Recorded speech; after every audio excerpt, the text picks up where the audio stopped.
Ladies and gentlemen, welcome to this special segment of the Siena College Sports Desk. As you can tell from what we're wearing, still the #1 rated sports show by absolutely no one. I'm Poe. And I'm Lala. Siena women's soccer had a huge game against Niagara. If they win, they clinch a MAC tournament berth. Megan Stoll opened the scoring for Siena in the 20th minute with a crazy long-range effort from a free kick. And as it stands, Siena would make the playoffs.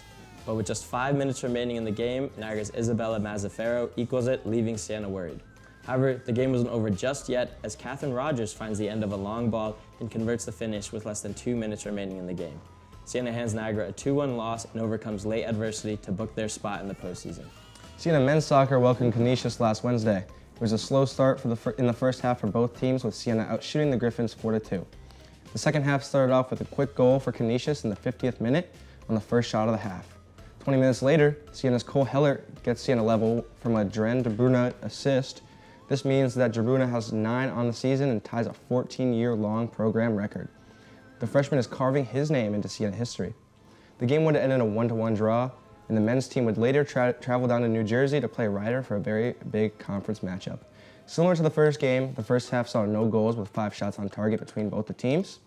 The second half would see a breakthrough and a winning goal for Rider in the 77th minute. Siena was outshot by Rider 14-8 on the day, and keeper Bennett Glinder kept the score low with 5 saves.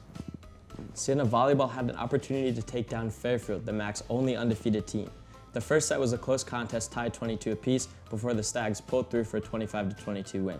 Fairfield started the second set strong with an 11-3 lead, and unfortunately they kept that momentum to see off the second set 25-14. That same momentum just couldn't be stopped, as the third set Siena fell 25-13.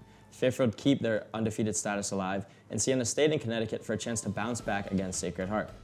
Siena was back and forth in the first set, but a run of 5 and a final kill from Olga Savinska would see Siena take the first.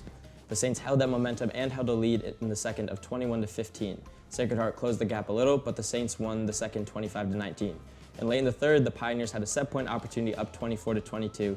Siena fought back, bringing the third set into extended play and completed the comeback and sweep with a score of 27-25. Sarah Wagner led the team with 13 kills, and Claire Isaacson led with 15 assists. The men's tennis team traveled to Binghamton over the weekend to participate in the NateRentals.com Mock Duels tournament. This was their final competition before the ITA Conference Masters.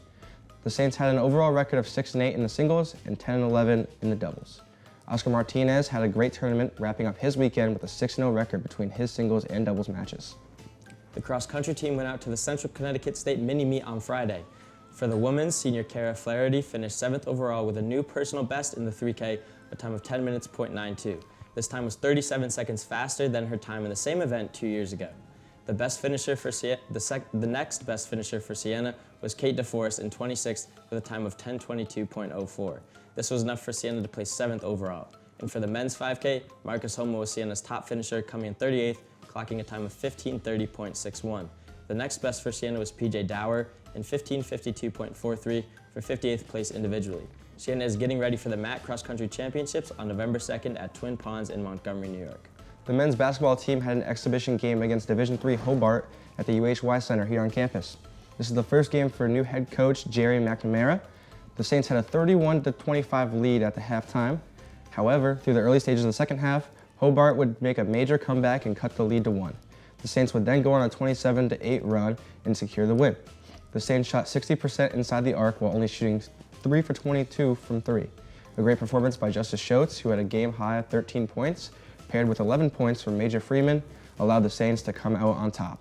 Their first official game of the season will be at home against Brown on November 4th at 7 p.m. Get your tickets now. And you know, when we go off air, I'm going to be the first one buying tickets. After seeing the way they played, gotta go visit. I gotta get my plane ticket too. It's a long way from Teletubby Land to get here. Well, anything's worth it for Siena Sports. You know how hype they make us. They do. That's all we have for you guys this week. Make sure to check out the Siena Communications YouTube channel and subscribe while you're there. Also, follow the SCTV Instagram page at sienacollege.tv. Thank you all for joining us for this Halloween sports update. We'll see y'all next week.